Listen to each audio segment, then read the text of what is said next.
Good evening everybody. Ethics GS paper 4 section A question number 4 देखिए, ठीक है। इससे पहले जो क्वेश्चन थे, पहले 3 क्वेश्चन जो हमने डिस्कस किए वो इथिक्स पर और मॉरल फिलोसोफर्स पर थे, ठीक है। ध्यान से आप तैयारी करेंगे तो आप उन पोर्शंस को आइडेंटिफाई कर पाएंगे जो सबसे ज़्यादा क्वेश्चन देते हैं इथिक्स में, पेपर 4 में। तो इथिक्स और मॉरल थिंकर सबसे ज़्यादा क्वेश्चन देते हैं, क्योंकि अभी सेक्शन बी में इससे रिलेटेड केस स्टडीज़ अभी हमें सॉल्व करना बाकी है। वो टोटल 12 क्वेश्चन है, तो 12 क्वेश्चन में 6 क्वेश्चन के आसपास जो है वो आपके केस स्टडीज़ के हैं जो इथिक्स से संबंधित और मोरल फिलोसफी से संबंधित होती हैं। तो इसमें जो क्वेश्चन है, अब जो 4th क्वेश्चन है ये एटीट्यूड पे है। तो एटीट्यूड यानी कि attitude is an important component that goes in as input in the development of human being. How to build a suitable attitude needed for public servant। तो कैसे भी आप लिख सकते हैं। तो जब सबसे पहले एटीट्यूड पे पूछा हुआ है तो सबसे पहले आपको थोड़ा सा डिफाइन करना पड़ेगा कि एटीट्यूड से, अभिवृत्ति से आप क्या समझते हो। अभिवृत्ति हिंदी में इसको कहते हैं अभिवृत्ति, और एटीट्यूड को कहते हैं अभिरुचि। तो अभिवृत्ति क्या है, ठीक है। साधारण में कई बार मूल्य और अभिवृत्ति या व्यवहार और अभिवृत्ति को कन्फ्यूजन करते हैं बच्चे, लेकिन अभिवृत्ति क्या है कि हमारा तरीका है जीवन को देखने का। किसी चीज़ के प्रति हमारा जो लाइक और डिसलाइक है, फेवर और डिसफेवर वाला जो एक दृष्टिकोण होता है, वही हमारा एटीट्यूड है, ठीक है कि नहीं। वो हमारी अभिवृत्ति है।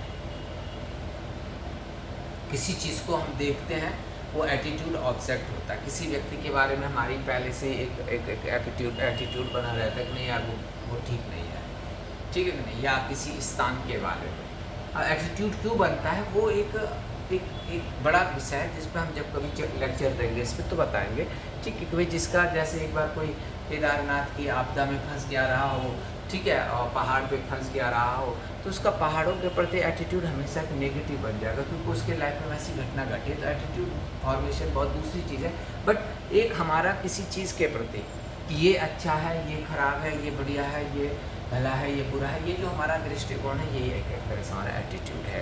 एक साइकोलॉजिकल टेंडेंसी कहते हैं इसको कहते हैं साइकोलॉजिकल टेंडेंसी, मनोवैज्ञानिक एक हमारी प्रवृत्ति होती है ये, ठीक है। Attitude are generally positive and negative views of person including oneself. अपने बारे में भी हमारा पॉजिटिव या नेगेटिव एटीट्यूड हो जाता है, ठीक है कि नहीं। जैसे कि कई बार व्यक्ति अपने आप को ही कोसते रहते हैं, अरे यार मेरे से जैसा कोई नहीं होगा, मैं जैसे नालायक, मेरे जैसे अनलक्की पर्सन कोई नहीं होगा। ऐसे भी आप कई लोगों को कहते हुए सुनते होंगे, ठीक है कि नहीं। और कई बार आपने लोगों को कहते सुना होगा अपने, I am very fortunate person, यार मैं तो बहुत ही किस्मत वाला हूँ कि मेरे साथ ऐसा घटित हुआ, ठीक है। एक्चुअल में अच्छा बुरा हम सब के साथ घटित होता रहता है, लेकिन कुछ बार कुछ लोग केवल अपने फेलियर्स को देखते हैं, ठीक है, वो नेगेटिव सोच के हैं, और कुछ लोग केवल अपनी पॉजिटिव एटीट्यूड को देखते हैं, ठीक है। कुछ लड़के ये याद रखते हैं कि मेरे कितनी बार मैं असफल हुआ, और कुछ बच्चे ये रहते हैं कि मैं कितनी बार सफल हुआ। तो नेगेटिव और पॉजिटिव एक दृष्टिकोण होता है, अपने बारे में भी हो सकता है। अब ये आता है कि ह्यूमन डेवलपमेंट, क्वेश्चन में 3 चीज़ें हैं कि एक तो एटीट्यूड, दूसरा कि ह्यूमन डेवलपमेंट में इसका रोल क्या, और तीसरा बात इसमें पूछी गई है कि सिविल सर्विसेज के लिए सूटेबल एटीट्यूड कैसे विकसित किया जाए। और वर्ड लिमिट 150 शब्द है, ज़्यादा से ज़्यादा 50-50 के 3 50-50 शब्द के 3 पैराग्राफ आपको बनाने हैं। इसीलिए मैंने आपसे कहा कि मैं डायग्राम का यूज़ करता हूँ, ताकि हम शब्दों और विचारों के भटकाव से बचें और टू द पॉइंट लिखें, ठीक है। अब दूसरे पॉइंट पे आइए कि ह्यूमन डेवलपमेंट में एटीट्यूड का क्या रोल होता है। मानव विकास में एटीट्यूड का बड़ा अच्छा रोल होता है। अगर हम पॉजिटिव एटीट्यूड के हैं तो ये हमारे लिए, ठीक है, महत्वपूर्ण होता है, क्योंकि पॉजिटिव एटीट्यूड से हम अपने जीवन में आने वाले अवसरों को पहचान पाते हैं। कोई आपका दोस्त बहुत अच्छा रहा होगा पढ़ने लिखने में, अगर आप स्कूल के दिनों को याद करें, ठीक है, लेकिन उसके अंदर पॉजिटिव एटीट्यूड नहीं था, तो उसने बीटीसी भी, अरे यार IAS एग्ज़ाम तो बहुत कठिन होता है, उसको आपने पूछा अरे नहीं यार बहुत कठिन होता है, आप कई साल लग जाते हैं, तो उसका एक नेगेटिव एटीट्यूड था, तो इसलिए उसने साधारण सा कोई जॉब पकड़ लिया। लेकिन दूसरा लड़का जो पॉजिटिव एटीट्यूड का, उसका नहीं, ये तो लाइफ में एक अपॉर्चुनिटी है, ये सरकारी नौकरी भी है और एक बहुत बड़ा अचीवमेंट भी लाइफ का है सिविल सर्विसेज एग्ज़ाम क्रैक करना, ठीक है। तो इसलिए जिसमें पॉजिटिव एटीट्यूड होता है वो जीवन में अवसरों को बहुत अच्छे से पहचान पाता है और उन अवसरों के पीछे दौड़ता है।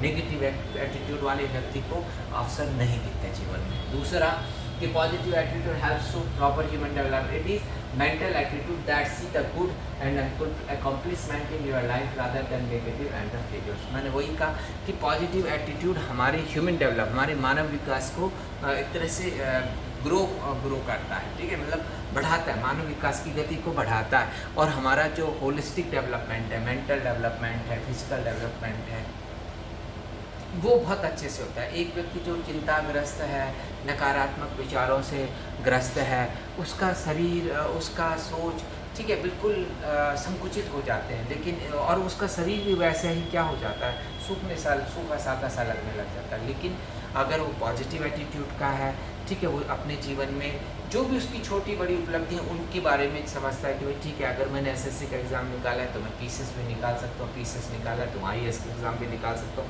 अपनी छोटी छोटी उपलब्धियों को भी वो क्या करके देखता है, हाँ, काउंट करके देखता है और अपने उसके अंदर क्या आता रहता है, पॉजिटिव एनर्जी, पॉजिटिव वाइब्स आते रहते हैं। खुद भी पॉजिटिव सोचता है तो पॉजिटिविटी रेडिएट करता है। जो अंदर से पॉजिटिव सोचता है, अच्छा फील करता है, उस व्यक्ति के साथ अगर हम बैठते हैं तो हमें भी अच्छा फील होता है। लेकिन जो नेगेटिविटी है, सिर्फ दूसरों को कोसना, अपने आप को कोसना, अपने पेरेंट्स को कोसना, अपने, ठीक है, सब्जेक्ट को कोसना या कुछ टीचर को कोसना है, कुछ भी, तो वो जो नेगेटिविटी है वो हमें भी क्या, जो उसकी नेगेटिविटी एनवायरनमेंट को भी नेगेटिव बना देती है। लेकिन जो पॉजिटिव है, पॉजिटिव थिंक करता है, हर चीज़ को, ठीक है, एक तरह से पॉजिटिव वे में लेता है, तो वो पॉजिटिविटी ही रेडिएट करता है अपने वातावरण को, फैमिली को, ठीक है, सब कुछ को क्या करता है, एक तरह से खुशनुमा बना लेता है। अब ये तीसरा पार्ट है क्वेश्चन का कि how we can develop suitable attitude for civil services, ठीक। तो सुटेबल एटीट्यूड, इसमें नीचे मैंने एक और पॉइंट लिखा है कि सिविल सर्वेंट्स में पॉजिटिव एटीट्यूड क्यों जरूरी है। ह्यूमन डेवलपमेंट वाले पैराग्राफ में एक पॉइंट और आपने लिखना है, क्योंकि सिविल सेवकों को बहुत ही अत्यंत एक्सट्रीम प्रेशर, जिसको हम कहते हैं कि अत्यधिक दबावपूर्ण परिस्थितियों में काम करना पड़ता है, निर्णय लेने पड़ते हैं। इसलिए उनके अंदर अगर सकारात्मक सोच होगी तो वो बेहतर अच्छे निर्णय ले पाएंगे, ठीक है। जो पॉजिटिव एटीट्यूड क्या है, शून्य में संभावना तलाशना। पॉजिटिव एटीट्यूड क्या है, शून्य से सृजन करने की क्षमता। तो जिस प्रशासक में शून्य से सृजन करने की सक्षमता होगी, सकारात्मक अभिवृद्धि होगी, तो निश्चित रूप से वो राष्ट्र के लिए और समाज के लिए बहुत उपयोगी होगा।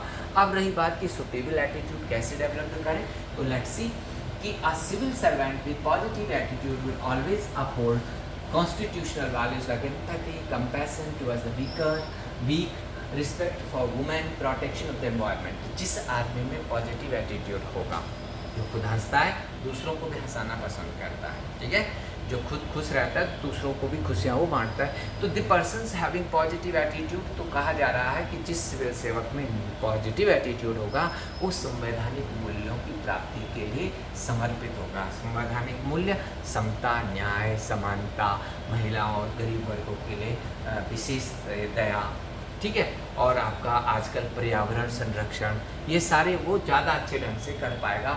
इसलिए हमें सिविल सेवाओं में पॉजिटिव एटीट्यूड वाले सिविल सेवकों की आवश्यकता है। अब कैसे विकसित करेंगे पॉजिटिव एटीट्यूड, अगर कल आप आईएएस बन जाते हैं, अपने बारे में ही सोच लीजिए। तो सबसे पहले willingness to examine our strengths and weaknesses and willingness to change, कि सबसे पहले एक सिविल सेवक को, एक प्रशासक को अपनी सक्षमता और कमजोरियों को पहचानना आना चाहिए और अपनी कमियों को दूर करने की उसमें इच्छा होनी चाहिए।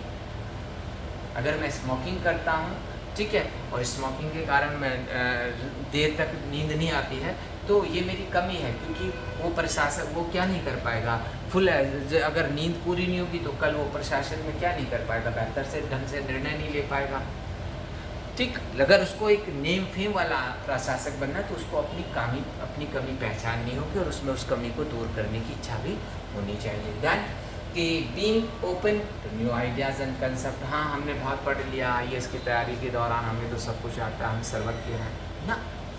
हर समय learning is a life long process. इस चीज़ को जो लेके चलता है वो पॉजिटिव एटीट्यूड का बंदा होता है। कई ब्यूरोक्रेट्स ना, ठीक है, मतलब 50 साल 55 साल की उम्र में जाकर भी फॉरेन से डिग्रियाँ ली IAS के पद पे काम करते करते। ठीक है कि नहीं। इससे पहले मैं आपके सामने कोई केस स्टडी बता रहा था महाराष्ट्र के डिस्ट्रिक्ट कलेक्टर की लक्ष्मीकांत देशमुख साहब की, नियरली 50 ईयर ओल्ड पर्सन, और वो फॉरेन गए और वहाँ से उन्होंने क्या ली है, अच्छी कोई मास्टर डिग्री ली है बिजनेस में और इकोनॉमिक्स में। तो वो लाइफ लॉन्ग प्रोसेस है, learning is a life long process. तो हमें नई चीज़ें सीखना, नई टेक्नोलॉजी सीखना, नई कंसेप्ट्स को सीखना, ये हमारे पॉजिटिव एटीट्यूड को इन्हांस करता है। ठीक, yes I can learn, yes I can do.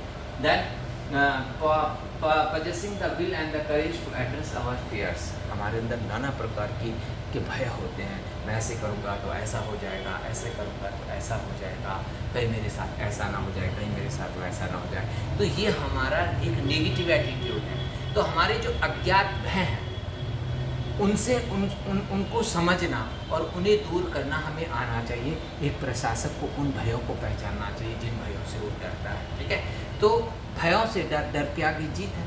ठीक, तो अपने जो इंटरनल फियर्स होते हैं, बाहर वो होने एक ह्यूमन साइकोलॉजी में ये चीज़ पढ़ाई जाती है कि जितना इंसान सोचता है कि मेरे फ्यूचर में ऐसा घटित हो सकता है, वैसा घटित हो सकता है, 100 बातें अगर वो सोचता है 100 में से 99% बातें तो कभी होती ही नहीं लाइफ में उसकी। 1% अगर कोई बात घट भी जाती है तो उसको मतलब जो है हम हैंडल कर सकते हैं। तो एक प्रशासक जो पॉजिटिव एटीट्यूड चाहता है उसको अपने अनावश्यक भयों से मुक्त होना चाहिए, उन भयों से लड़ना सीखना चाहिए, उन भयों को ओवरकम करना आना चाहिए। Then willingness to be yourself and believe in yourself, willingness to be yourself and believe in yourself, ये पॉजिटिव एटीट्यूड है। ठीक है, कि बी योरसेल्फ, हम जैसे हैं हम हैं, बस मैं जैसे भी हूँ अच्छा। ठीक है, कि मैं दुनिया की एक सबसे विशिष्ट करती हूँ जैसे भी, ये विश्वास। और B yourself and believe in yourself, हाँ मैं कर सकता हूँ, मैं जो हूँ अच्छा हूँ, मैं जो हूँ जैसा हूँ अच्छा हूँ और मैं कर सकता हूँ। ये भावना प्रशासक में अगर होगी तो पॉजिटिव एटीट्यूड डेवलप करेगा। इसके अलावा पॉजिटिव एटीट्यूड के लिए प्रशासकों को प्रॉब्लम सॉल्विंग, तरह तरह की प्रॉब्लम्स को सॉल्व करने की अपनी एबिलिटी डेवलप करनी चाहिए। ठीक है, जब प्रशासक नया नया होता है तो उसमें घबराहट बहुत ज़्यादा होती है, लेकिन जैसे जैसे उसका सेवा काल बढ़ता जाता है, ठीक है, फिर जैसे आप पहले दिन, दूसरे दिन, चौथे दिन गाड़ी चलाएंगे, कार चलाएंगे सड़क पे, तो आप डरेंगे। लेकिन जब आप साल 2 साल गाड़ी लगातार चलाते चले जाते हैं तो बिजनेस एज यूजुअल का आपको कुछ ऐसा फील ही नहीं होता। ठीक है, तो ऐसे प्रशासक जब तरह तरह की समस्याओं को हल करने की अपनी एबिलिटी डेवलप कर लेते हैं तो उनमें करेज भी आ जाता है और पॉजिटिव एटीट्यूड भी आ जाता है। Bye improving decision making skill. अधिकतर प्रशासक जो नेगेटिव एटीट्यूड के होते हैं उनको ये लगता है कि मैं इस फाइल पर निर्णय ले लूँगा तो कहीं गलत ना हो जाए, इसलिए हमेशा फाइलों को क्या करते रहते हैं, ऊपर की ओर प्रेषित करते रहते हैं। ठीक है, इससे क्या होता है कि प्रशासन में विलम्ब भी होता है और उनको जब आप डिसीजन ही नहीं लेंगे तो आपको लोग जानेंगे कैसे। तो अगर जो पॉजिटिव एटीट्यूड का प्रशासक होगा वो कठिन से कठिन निर्णय लेने की चेष्टा करेगा और अपने अंदर ये विश्वास पैदा करेगा, yes I can do, I can take all type of the decision, diverse decisions. ठीक है, तो ये था इसका। और अंत में आपको सारांश लिख देना है कि सकारात्मक अभिवृत्ति का प्रशासक समाज और राष्ट्र दोनों के लिए बहुत ही उपयोगी होता है। ठीक, तो ये था आपका एटीट्यूड का पहला क्वेश्चन। इससे रिलेटेड कोई और क्वेश्चन अगर इस साल आया हो तो वो हम डिस्कस करेंगे।